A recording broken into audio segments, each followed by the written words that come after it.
Today, we're looking at a blue-black ink by Callifolio Olifants. Hi, I'm Adam, and I'm an ink guy. I get inks, test them, and share the results with you. Now, there's timestamps down below so that if you're only interested in certain parts, you can skip around. But if you've got the time, I'd appreciate you checking out the entire video. You can also follow me over on Instagram. And if you're new here and like fountain pen ink reviews, I would invite you to subscribe. To make sure I have a range of experience with this ink, I do the writing samples. I then put the ink into this pilot vanishing point, wrote with it for a day, and use it to take the notes for this video. In order to have some standardization, I always use Clairfontaine, Tomoe River, and Rhodia paper in the first writing samples, although there is an additional writing sample with different papers later in the video. Now, let's look at the writing sample. I picked this ink up in sample form, so it came in a vial like this. And to keep my writing samples consistent, I use a Jinhao 159 with a Goulet 1.1 stub, a Jinhao X 450 with a Goulet medium, and a Jinhao X 750 with a Goulet extra fine. Let's take a look at the Clairfontaine. No bleeding, no ghosting. Though 1.1 has no feather spread, halo sheen, it does offer some shading throughout. Not a ton, but some. The extra fine is a little lighter than this stub. With no feather spread, halo sheen, some decent shading throughout here, 9 seconds to dry. Medium is a little bit darker than the extra fine. With no feather spread, halo sheen, only a few spots of shading that do occur, like if you look at the word over or at the word fox, 15 seconds to dry.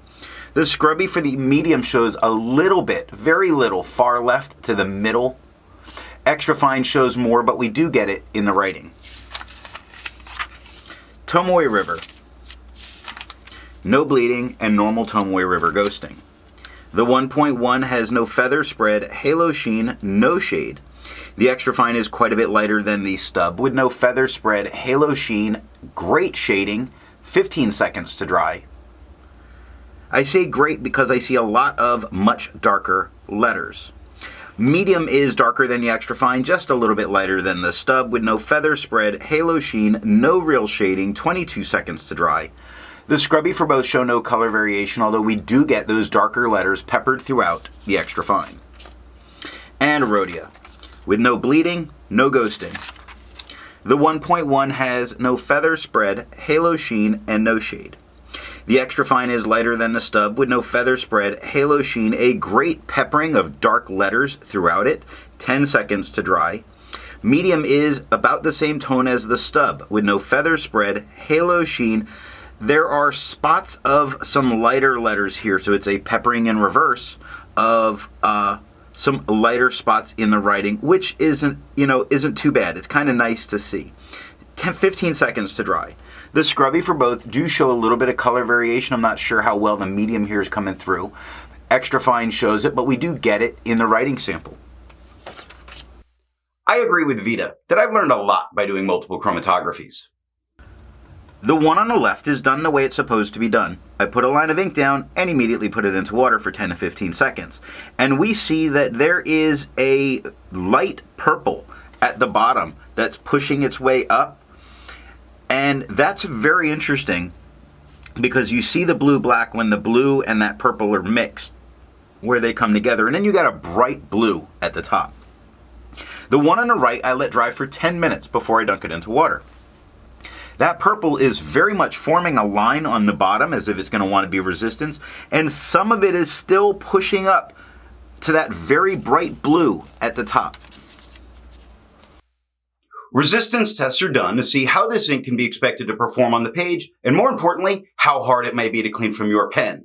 I let the smear dry for 3 days before testing it.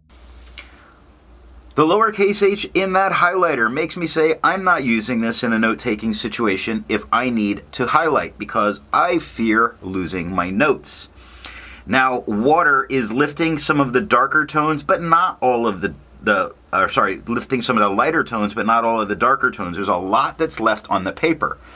Water is all that it took for me to get this out of my pen. The Callifolio inks have been very good to me on a huge majority where it's generally taken water. Pen flush is removing most of it. It's starting just the beginnings of the breaking down of the purple that is getting into this paper. But again, I only used water. Now the 1/3 bleach solution is completely removing it from the paper, but you're not going to need that. I test viscosity or flow by using a tilt test that I've linked in this video. For the inks I've tested, I have found an average viscosity of 2.5, with the realm of normal being from 2.1 to 2.9. Callifolio's Olifant has a viscosity of 2.46, making it normal. To find my average dry times, I use my writing samples done on Clairfontaine, Tomoe River, and Rhodia paper. I average all of those. Now for the inks I've tested, I've found an average dry time of 17 seconds, with the realm of normal being from 13 to 21 seconds.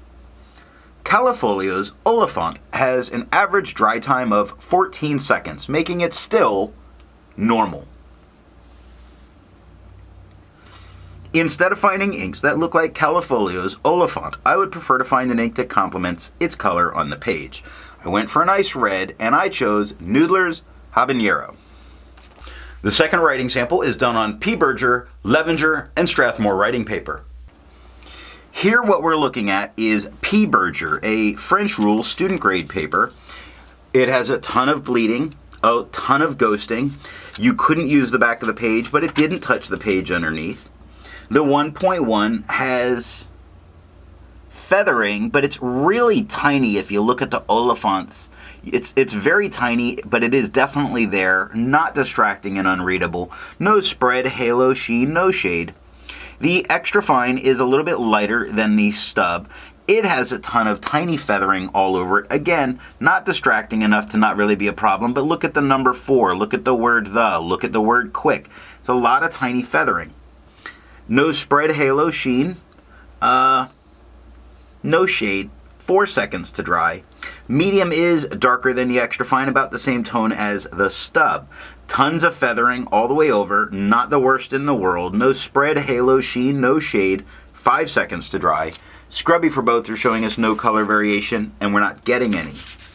Levenger paper with no bleeding and no ghosting. The 1.1 has no feather spread, halo sheen, spots of shading, as in spots of much darker, like the S of Olifant. Extra fine is lighter than the stub, with no feather spread, halo sheen, great peppering of shading throughout, very nice dark blue with very dark spots throughout its letters. 5 seconds to dry. Medium is about the same tone as the stub, with no feather spread, halo sheen, no shade, 7 seconds to dry. Scrubby for both show no color variation, although we got it in the extra fine. And last up is Strathmore writing paper. With no bleeding, got a note on ghosting. Okay, so we have some minor ghosting, but that wouldn't stop me from using the back, writing letters to somebody, but it is important to know that it's there.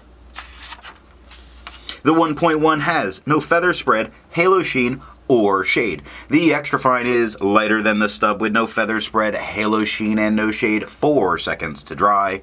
Medium is darker than the extra fine, same tone as the stub with no feather spread, halo sheen, and no shade. 6 seconds to dry. Now the scrubby for both show us no color variation because there is none, and that is all that I have for the writing sample.